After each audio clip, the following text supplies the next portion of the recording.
Alright, this video will cover airflow, and this is the part 3 of our respiratory systems.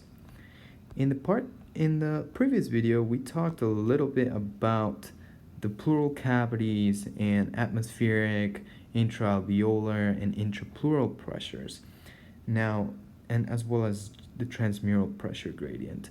This video is going to focus more on how these pressure gradients work together so that we can establish airflow.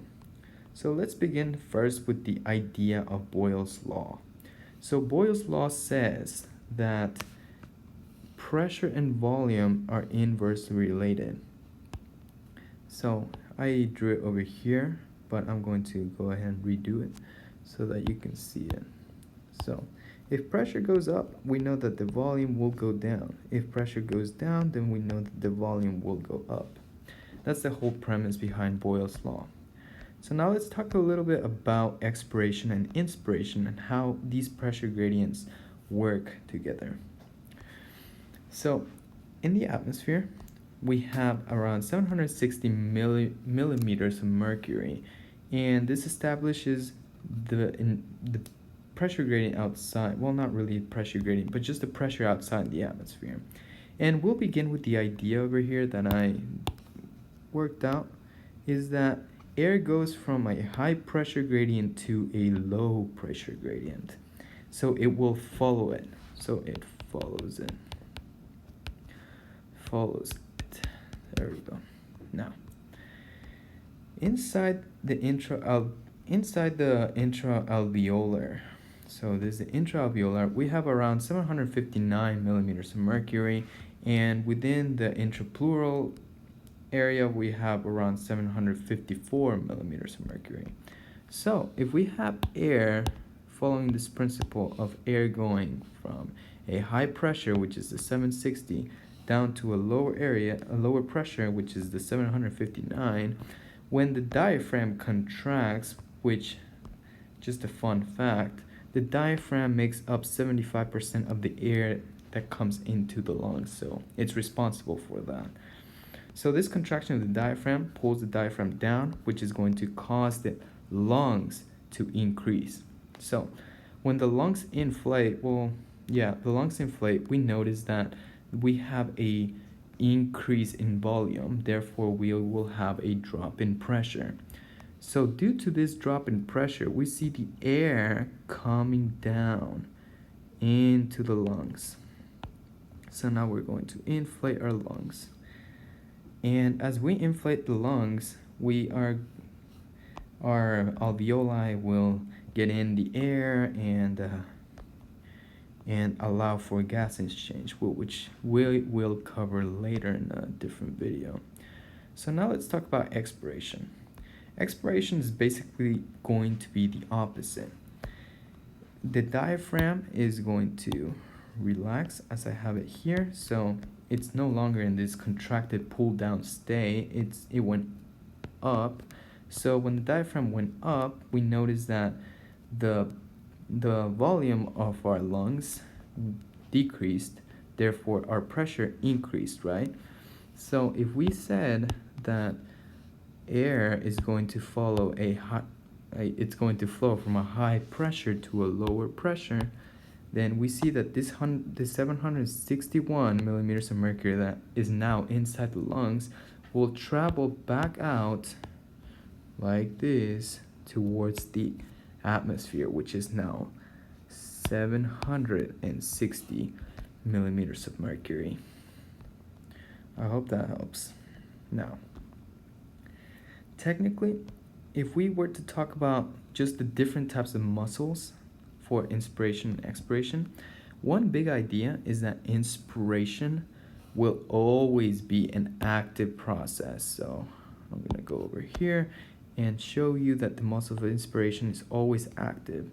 And we have the diaphragm, which works in contracting, pulling down, and that's going to get around 75% of the enlargement. And the external intercostal muscles are also going to be responsible for the inspiratory process. Now, as for exhalation, I'm sorry, expiration. Oh, expiration, exhalation, same word.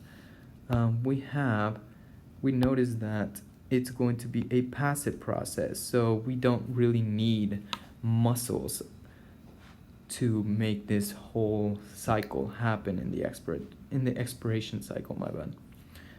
And we can actually expire more forcefully using the abdominal wall muscles. So these are going to be like your abs or like your six-pack, and the internal intercostal muscles. And if you're unfamiliar with anatomy, they are just going to be below the external intercostal muscles. Intercostal muscles, there we go. All right, now, and this whole process that we described over here with the pictures in the lungs and all that stuff can be summarized with this little graph that I drew. So whenever let's look at the different numbers that I put next to this.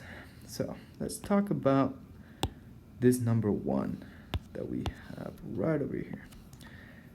So atmospheric pressure will never change. So this atmospheric pressure is going to be constant around 760 millimeters of mercury. Everything else, like your intraalveolar pressure, your intrapleural pressure, and your transmural pressures will change during the respiratory cycle. So beginning here with inspiration, and hold on, I should probably tell you what the colors represent. So we have the pink down here being the intrapleural pressure. We have the green over here being the intraalveolar pressure, and that's going to be inside the lungs. And the black that we have in the middle is going to be the transmural pressure across the lung wall. And just to keep everything sorted and straight, we know that the transmural pressure is going to be the pressure that keeps the lungs stretched. All right, so let's begin with the idea of inspiration. So remember how we said that air flows from a high pressure to a low pressure? So at first we have the atmosphere being 760, as we have it covered around here.